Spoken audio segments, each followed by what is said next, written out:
Where is the wealthiest place in the world? It's not China, it's not Dubai, it's the graveyard. Because in the graveyard, you will find inventions never invented, businesses never erected, songs never sung, books never written, ideas never nurtured, people never realized. But you wanna know something else? You're not in the graveyard, yet. We get one life, and every passing moment, we will never get back again. The problem is, you think you have time. Stop wasting your life.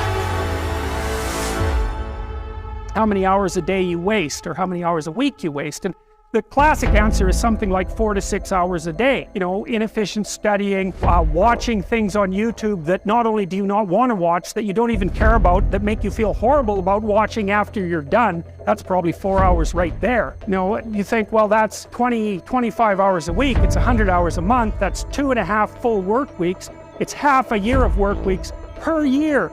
And if your time is worth $20 an hour, which is a radical underestimate, it's probably more like 50 if you think about it in terms of deferred wages. If you're wasting 20 hours a week, you're wasting $50,000 a year. And you are doing that right now. And it's because you're young, wasting $50,000 a year is a way bigger catastrophe than it would be for me to waste it, because I'm not going to last nearly as long. And so if your life isn't everything it could be, you could ask yourself, well, what would happen if you just stopped wasting the opportunities that are in front of you? You got to be very intentional and deliberate. The stuff that you're dreaming about, the stuff that you want to happen, it's not going to happen by osmosis. Like, you got to get up and you got to go after it. And what the devil wants you to do, what the enemy wants you to do, is get distracted and focus on stuff you shouldn't be focusing on. He wants you to stay in bed. What he would love to do is for you to waste these next 2 or 3 weeks. People spend time waiting for when the time is going to be right. They're waiting for the pieces to fall into place. They're waiting for the planets to align. They're waiting for everything to be all set. It's not going to happen. You want to know when the time is right? The time is right now. All you have to do to kill procrastination is just start. More active and commendable still is the person who is waiting for the daylight and intercepts the first rays of the sun. Shame on him who lies in bed dozing when the sun is high in the sky, whose waking hours commence in the middle of the day. You have to dedicate every breath, every ounce of energy, and every thought and effort that you possibly have in your heart to becoming what it is you want to be. Because nothing great comes from a position of comfort. Everything worthwhile, everything that is great comes from being in a position of uncomfortable. Nothing worthwhile is easy to get. Everything is going to make you uncomfortable. Get f***ing used to it. And if you can get used to being uncomfortable, your f***ing limits are non-existent. Everything strives to become all it can possibly be, and that striving to become is what discipline is all about.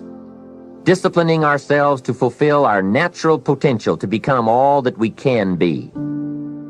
And finally, discipline attracts opportunity. Opportunity is always looking for ambition and skill in action. Discipline taps the unlimited power of commitment.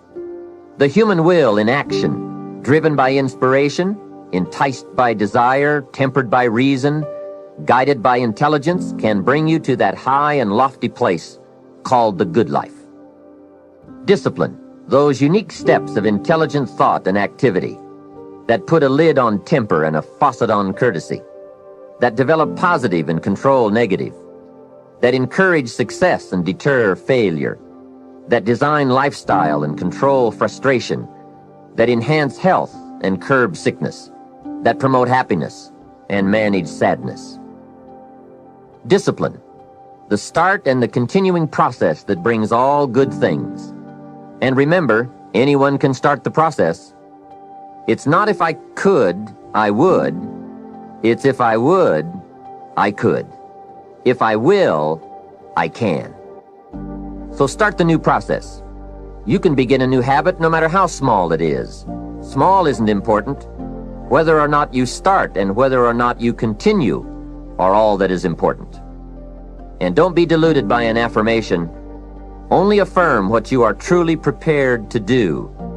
Many of us delude ourselves with our words into believing that we're making changes and making progress, when in fact our daily activity is taking us in the exact opposite direction of our affirmations.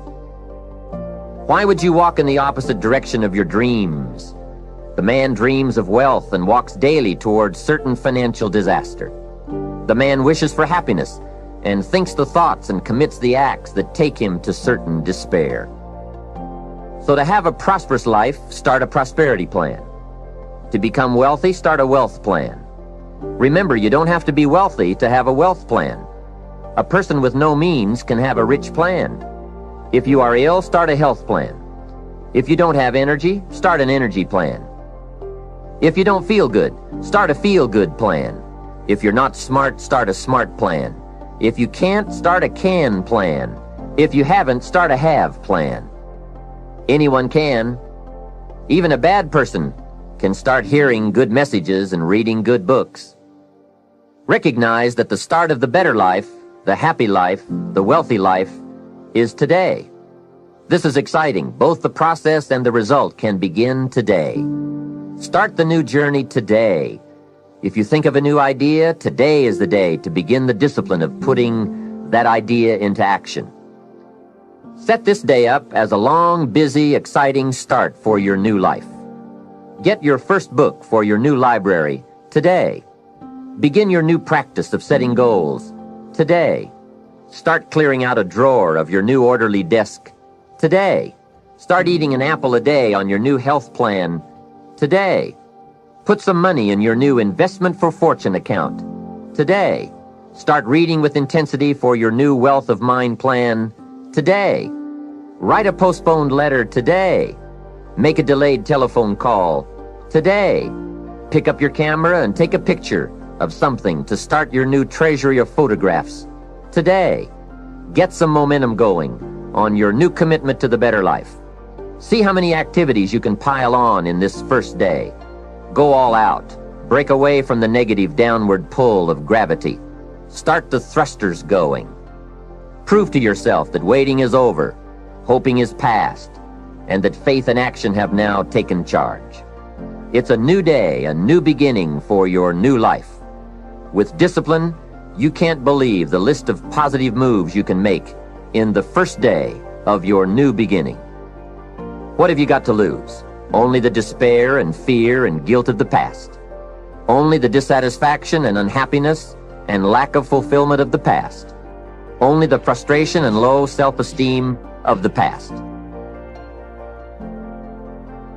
Don't let yourself forget how many doctors have died, furrowing their brows over how many deathbeds, how many astrologers after pompous forecasts about others' ends, how many philosophers after endless disquisitions on death and immortality, how many warriors after inflicting thousands of casualties themselves, how many tyrants after abusing the power of life and death atrociously, as if they were themselves immortal. How many whole cities have met their end? Haile, Pompeii, Herculaneum, and countless others. And all the ones you know yourself, one after another. One who laid out another for burial and was buried himself, and then the man who buried him, all in the same short space of time. In short, know this: human lives are brief and trivial. Yesterday, a blob of semen. Tomorrow,